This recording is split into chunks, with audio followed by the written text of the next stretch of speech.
में आज़ाद भारत में क्या फ़र्क है? फ़र्क इतने न है, आप तो उस समय भी गाँव में रहते थे, आज भी गांव में रहते हैं। फ़र्क इतना ही है कि अब जो सरकार चलाएगा वो जनता चुनेगी, जिसको आप बटन दबा दिए वही राजा बन गया। बिहार की ये दुर्दशा इसलिए है कि जब हम लोग वोट का बटन दबा रहे हैं तो बिना सोचे समझे दबा दिया। सोचता है अपने जात वाला है इसी को दे दो, फिर सोचता है चलो भैया हिंदू मुसलमान के नाम पर दे दो, किसी का फोटो देख के किसी का झंडा देखकर आप वोट दे देते हैं। वोट दे दिए, वो चले गए, अब वो चल रहे हैं हेलीकॉप्टर पे और आपका लड़का चल रहा है रोड पर। आपको अपने लड़के की चिंता नहीं है, इस बात की चिंता नहीं है कि हमारा बच्चा के लिए स्कूल कौन बनाएगा, हमारा बच्चा के लिए घर कौन बनाएगा। दूसरा आदमी चिंता करी ना करी। तो ऐजा से हमने के देखिए जा नरकटियागंज से अभी कुछ लोग बतावत रहे कि जा दिक्कत का बा कि पुल नहीं थे। अभी हम 10 गांव से पिछला 4-5 दिन में आवत है, तो लोग बतावल कि भैया डिग्री कॉलेज नहीं थे, नरकटियागंज में एगो डिग्री कॉलेज बा। आज 75 बरस हो गए आज़ादी के, एगो डिग्री कॉलेज एजा नहीं थे। लोग बतावल कि पहले एजा रेलवे लाइन रहे, चलत रहे, आगे तक बड़ा सुविधा रहे, वो बंद हो गई। मोदी जी केरवा सब वोट देता नहीं जा, हमनियों को देता नहीं जा, सब लोग देता। तो अहमदाबाद से बॉम्बे तक एगो ट्रेन चलावे खातिर, बुलेट ट्रेन नाम सुन ले बानी ना? जी जी। मोदी जी बुलेट ट्रेन बनावता अहमदाबाद से बॉम्बे चले खातिर। आ ट्रेन के चलावे के खर्चा बा, बनावे के खर्चा बा 1 लाख करोड़ रुपया। अब बताई, अहमदाबाद से आदमी चली 1 लाख करोड़ रुपया के ट्रेन पर, आ नरकटियागंज चंपारण बिहार के आदमी खातिर पैसेंजरों नहीं थे, नहीं थे ना? अच्छा, अब समझी बात। दिक्कत ई नहीं थे, दिक्कत ई बा कि गुजरात से कई गो MP जीत के गइल बान जा लोकसभा में, 26 गो। गुजरात के जनता 26 गो MP मोदी जी के भाजपा के जिता के भेजले बा, तो ओकरा 1 लाख करोड़ के बुलेट ट्रेन मिलता। हमनी के बिहार से कई गो जिता के भेजले बानी जा 39 गो। हमनी के कुत्तो नहीं खे पूछो। इरवा के उदाहरण काहे के देता नहीं, जे वोट देता वो बिना समझले वोट दे देता। तो रवा जब बिना मंगले वोट दे देता नहीं, तो काहे के रवा के पैसेंजर ट्रेन दी, काहे के पुल बनाई, काहे के अस्पताल बनाई, काहे के स्कूल बनाई, बताई रवा। रवा कहब कि ना भैया ऐसा बात नहीं खे, का कल जाओ, विकल्पे नहीं खे, केकरा के दिहल जाओ। आधा आदमी तो वोट दे देता, कहता कि लालू जी ना आवे के चाहिए से भैया भाजपा के दे दो, ना तो जब पीछे बहुत गुंडागर्दी रहे वो हो जाए। और आधा आदमी कहता ये भाई कुछो हो जाए, भाजपा ना आवे के चाहिए, तो उन्हें वोट दे देता। अपना काम से देख के तो वह वोट देते नहीं की। आ लोग कहता कि ना भैया हमने के तैयार बनी जब दूसर के वोट देवे के विकल्प नहीं खे। तो हम रुआ कहता कि विकल्प अगर नहीं खे तो विकल्प बनावे केरल से आदमी आई। बिहार में विकल्प बनावे के जिम्मा केकर बा? बिहार के ना लेकर बा। बिहार के आदमी ना बनी हन तो केरल के आदमी आके यहाँ विकल्प बनाई। यही से हम आइल बानी, वोट मांगे नहीं की आई। पार्टी तो बनैले ही नहीं की, तो वोट कैसे मांगे रुआ से? 3500 किलोमीटर पैदल काहे चलतानी? 3500 किलोमीटर ऐसे चलतानी कि पहले गाँवे गाँव जाके रुआ से परिचय तो होखे, पहले सुनी तक कि भैया जनता के परेशानी क्या बा। न तो नेता हेलीकॉप्टर से नीचे उतरते नहीं थे, ना दर्शन होते नहीं थे। विधायक जी बन गई तो उनका सामने 4 गो गन लेके, डंडा लेके आदमी चलता। सिक्योरिटी के नाम पर, सुरक्षा के नाम पर मुख्यमंत्री आवता, मंत्री जी आवता तो लाठी लेके डंडा मारता, गए हटा हटा हटा मंत्री जी आ रहा बा। अरे जनते बनैल आ जनते से इतना डर लागता तो भैया छोड़ दो कुर्सी, हम आइल बानी। जा तो कोई हमारा लाठी डंडा गन लेके नहीं खड़ा, के मारता हमरा के? कोई मारी आ कोई मारी तो जनता खड़ा न बा हमरा खातिर। लेकिन बता दी कोनो विधायक बता दी बिना हवलदार के 2 गो गन में लेके नहीं घूमत। काल तक के ठेला पर सब्जी बेचता विधायक बन गए तो 4 गो गन लेके घूमत है, कोई सट्टे मत पाओ। जब हम जानबे ना करब कि नरकटियागंज में दिक्कत का बा, हम जब जानबे ना करब कि गौनाहा में जमनिया में दिक्कत का बा, तो हम का कर सकीला? कुछ ना करब। तो यही से जो प्रयास शुरू कैले बानी कि पहले जे अब आवता वो कहता है भैया अच्छा मोदी जी लालू जी ना कैलन, नीतीश जी ना कैलन, हम कह देव, हमू रवा के ठग के वोट लेके भाग जाई। वो कहे के चाहिए ना कि अच्छा रवा पे काहे भरोसा करी भाई, काहे हमारा भरोसा करे, हमू लेके वोट भाग जाई काल। ये से जब घूमता नहीं तो ये बता रहा बानी कि नहीं, समाज से ही पूछ के ये पता कल जाओ कि कौना आदमी के आगे बढ़ावे की जरूरत बा। मीडिया वाला बता रहा है कि पिछले 10 साल में हम जो काम करते थे कि बड़ा बड़ा नेता और पार्टी का चुनाव लड़ाते थे, जिसका हाथ पकड़ लिए वो जीत गया, ऐसा लोग बताता है। अब घोषणा किए हैं कि अब किसी नेता किसी दल का काम नहीं करेंगे, जिसको समाज चुन कर निकालेगा उसी के पीछे ताकत पैसा बुद्धि लगाकर उसी को जिताया जाएगा, तबे ना बात बदलेगा। मुखिया बढ़िया बनेगा तो बात बदलेगा, विधायक अच्छा आदमी बात बदलेगा तो बढ़ेगा बात। अब जो शिक्षा मंत्री बन गया है वो खुद अशिक्षित है, तो शिक्षा क्या सुधरेगा? जो उद्योग मंत्री बन गया उसको उद्योग लिखने ही नहीं आता, और आप कह रहे हैं कि बिहार में उद्योग लागत काहे नहीं? अरे कैसे लागी भाई?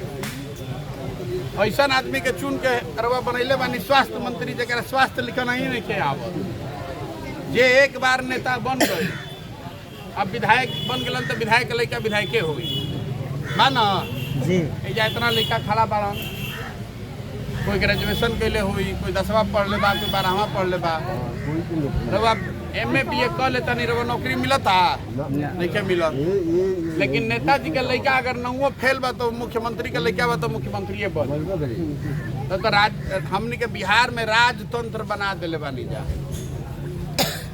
यही से समस्या बा। काहे बनी जी? तो ऐसे बनी कि रवा वोट आंख बंद करके जानते बा या भैया अच्छा मान ली राउर विधायक जे बा ओकरा मालूम नहीं खे कि रेलवे लाइन नहीं खे, MP रवा जिता रहल बानी पिछला 20 वर्ष से के आदमी के, अब तू नहीं खान तो उनकर बेटा के जितावता नहीं। अब फिर कहते नहीं भैया रेलवे लाइन नहीं खे, ए भैया पुल नहीं खे, अरे भाई नहीं खे तुमका के काहे जितावता नहीं? तो सब आदमी कहते हमरा अकेले कहला से का होई, एगो हमरा वोट देवे से का होई, विकल्प नहीं खे, तो सबके मिल के जुड़ के प्रयास करे से होई। यही से बिहार के समाज के जगावे खातिर, कि समझावे खातिर कि रउआ में ताकत बा, कि समझदारी बा, बिहार के मिट्टी में बिहार के लइकन के पास ताकत बा। अगर एक प्लेटफार्म बना दिहल जाओ, विकल्प बना दिहल जाओ तो सब लोग मिल के एकरा के सुधार सकेला। ये बतावे गाँव गाँव निकलल बानी कि बाहर से ना, जे लोकल जनता चुन के बताओ कि ना भैया हई आदमी अच्छा बड़ा निका के आगे बढ़ाई, ओकरे पीछे अपन बुद्धि शक्ति पैसा लगा के ओकरा के बढ़ावल जाओ ताकि कुछ सुधार हो।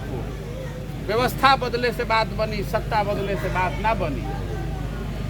अभी एजा निकलल बानी, प्रयास कर रहल बानी अपना से, घर परिवार सब कुछ छोड़ के संकल्प ले ले बानी। गांधी आश्रम से पैदल चले शुरू कैले बानी कि पूरा बिहार में सारा ब्लॉक, सारा प्रखंड, सारा शहर, गांव, देहात, पंचायत में पैदल ही जाना है, गाड़ी पर नहीं बैठना है। 3500 किलोमीटर से ज़्यादा पैदल चल के गाँवे देहात अगला 1-1.5 साल, घर वापस गए बगैर, जहाँ शाम हुई वहीं पर रुकेंगे। यहाँ जमनिया आके रुके हुए थे, आपको पता होगा जी। अभी आगे जाएंगे, फिर रुक जाएंगे यहीं पे जहाँ पर शाम हो जाएगा, फिर वहीं से कल से चलना शुरू करेंगे। साल भर 1.5 साल बिहार के गाँव गाँव जाके लोग के समझा के बुझा के जन जागरण के अभियान करके उनका के बता के कि अगर बिहार के बदले के बाद तो बिहार के लोग के मिल के प्रयास करे पड़ी। कोई एक आदमी भगवान का भेजा हुआ दूत नहीं है कि आएगा और सब कुछ ठीक हो जाएगा। बिहार के लोग मिलकर प्रयास करी, हम सब बात बनी। देखिए एजा से नरकटियागंज रेलवे स्टेशन पर जात हो, खब ट्रेन खुलत एजा से तो जैसे बोड़ा भरल जाला बोड़ा, वैसे बोड़ा ऐसा भर के नया लड़का जाता वैसन काम करे, जाता वैसन न एकदम, मतलब जब तक जवानी बार हुआ 16 साल 17 साल 18 साल उम्र हो गई, घोड़ा ऐसा ट्रेन में बस में भर जाई, आइजा जहाँ नौकरी मिला था, कहीं केरल में, तेलंगाना में, आंध्रा में, पंजाब में, बॉम्बे में, दिल्ली में आदमी जाता काम करे। जब तक रउर जवानी बा, घरे रहे के साउंज नहीं खे, साल भर में 1 महीना छठ उठ में आदमी आवत रहो। रउआ लड़का पैदा कर देनी, पेट काट काट के ओकरा के बड़ कर देनी, अब उ चल गई मजदूरी करे, आ बूढ़ माई बाप एजा बैठल बा, कोई के शादी हो गई, अब वो महिला के फिर भेंट नहीं क्यों के साल में 1 बार उनका हस्बैंड आई। यहाँ ये बताई कि रुआ गाँव में जा कोई पंजाब से काम करता, कोई केरल से आयल भाई जा, जी जी ना कहा से सब कोई यहाँ का वहाँ गए, वहाँ अरे कौन आया है यहाँ? कोई दूसरा राज्य का आदमी, गुजरात का आदमी आके आपके गांव में काम कर रहा है? नहीं काहे नहीं कर रहा है? काहे कि उसको गुजराते में कुछ काम करने का व्यवस्था है। व्यवस्था है। तो गुजरात में अगर ये व्यवस्था बा, केरल में ही व्यवस्था बा, कर्नाटक में व्यवस्था बा, पंजाब में व्यवस्था बा, तो बिहारों में होके चाहिए ना भाई, चाहिए कि ना बताई? केरल के आदमी के पास, आप गुजरात के आदमी के पास 4 गो हाथ 4 गो पैर बा, 2 गो बा, लेकिन जब उजे के आदमी वोट दे ताड़न तो पूछा ताड़न, ये भैया बताओ एजा पंचायत में चीनी मिल लागी कि ना लागी, रोजगार देव तबे वोट दे। ऐसे जो जनता के प्रतिनिधि बा ओकरा पर दबाव बा, भैया काम ना करब तो हार जाई। एजा जो जनता के प्रतिनिधि बा सोचा तो कहा जइहन हमारे न जात के बाड़न, कुल जाके लास्ट में वोट दे दियन हमारे नाम पर, ठीक ना? यही से निकलल बानी, ये बात बतावे खातिर, ये बात समझावे खातिर रवा से हाथ जोड़ी करे आइल बानी कि वोट देते समय स्वार्थ, अपना स्वार्थ देखिए, अपना स्वार्थ देखिए, देश और दुनिया का बात करने से नहीं होगा। आदमी कहता है लोकसभा के एमपी बड़ा खराब बनन, लेकिन मोदी जी के जितावे के बाद, मोदी जी के जिता दे तो रेजा बन जाई, रवा घर में स्कूल बन जाई, राव रेलवे लाइन बनता, राव अस्पताल बनता। कुछ आदमी वोट देता कहता 5 किलो अनाज मिलता, 5 किलो अनाज मिलता तो सिलेंडर के दाम बढ़ के हो गए 500 से 1300। देखिए कितना आदमी पूर्वक बढ़ा, सिलेंडर 5 किलो रुपया अनाज मिलल आ सिलेंडर के दाम बढ़ के हो गए 500 से 1300। तो हम कहते नहीं भैया अनाजवा दिहल बंद कर दो, सिलेंडर 500 में दे दो बा ना। अरे रबा एक हाथ से लेता नहीं, एक हाथ से देता नहीं और 2 हाथ से बटोरता नहीं। पेट्रोल के डीजल के दाम 100 रुपये से ज्यादा हो गए, सब आदमी कहता कि मोदी जी अनाज देता नहीं भाई। अरे भाई तो दो वोट, तो वोट दो तो अगला बार जीत के आई हम तो 2000 रुपया के सिलेंडर देवे खातिर तैयार रहब जा, आ डीजल दे 200 रुपया, यूरिया मिलत है जा 277 रुपया के यूरिया, 500 700 वो डंडा खाने के बाद लाइन लगा के होता ना। लेकिन अभी आज इधर रैली हो जाए पॉलिटिकल पार्टी के, लड़का झंडा लगा के मोटरसाइकिल पर जय उनका झंडा लेके जिंदाबाद जिंदाबाद करते रहो, पहुंच जाता नहीं। तो नेता जी सोना दान गए ऐसा बेवकूफ आदमी सब बड़ा सन, तो लो भाई वोट लेके गैलन, फिर रवा बैठ के कहवे भाई धोखा हो गई, हमने कमवे नहीं के हो। अरे काम तब ना होगा जब आप मांगिएगा, कि वोट नहीं पड़ेगा जब तक ये काम नहीं होगा, है ना बात। आपको 40 को एमपी बिहार का होगा, मजा ले कि दिल्ली में सरकार बन जाए बिना हम लोग के काम किए हुए, बिना हम लोग के वोट के सरकार बन पाएगा नहीं। 26 को 6 करोड़ आदमी रहता है गुजरात में, अब वो राज कर रहा है 13 करोड़ आदमी बिहार पे। अरे बाप रे बाप, बिहार के आदमी सब बेवकूफ, वोटो हमने के देता नहीं जा, अब उनका राज में मजदूरियों करे हमनिए के जाता नहीं जा। हमनी से बड़ा बुर्बक कोई है ये नहीं थे, जो होला ना बेगानी शादी में अब्दुल्ला दीवाना, वे हाल बिहार के बाद लोगन के। आदमी जीतल गुजरात के, प्रधानमंत्री गुजरात के, विकास होता गुजरात में, अब बिहार के आदमी छप्पर पर चढ़ के वोट देता है, लो भाई तो बीजेपी के मोदी जी के जिताबो कैसे हो।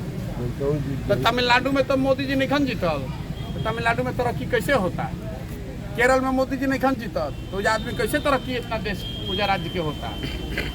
ऐसे कि अपन आदमी के सोच के जितावत और बात तय हो कि भाई मोदी जी हमने काम करियन तो उनका सपोर्ट कल जाई, जे सपोर्ट जे काम करी ओकरा सपोर्ट कल जाई। काहे हम दूसरा के जिताते हैं भाई? आपन आदमी जीत के जाए के चाहे, ये बतावे आइल बानी। बाकी अब रोज सबके मर्जी तो प्रयास होखो ना। जी ऐसे सिमसिमा के बोलो तो हो ही प्रयास होखो ना।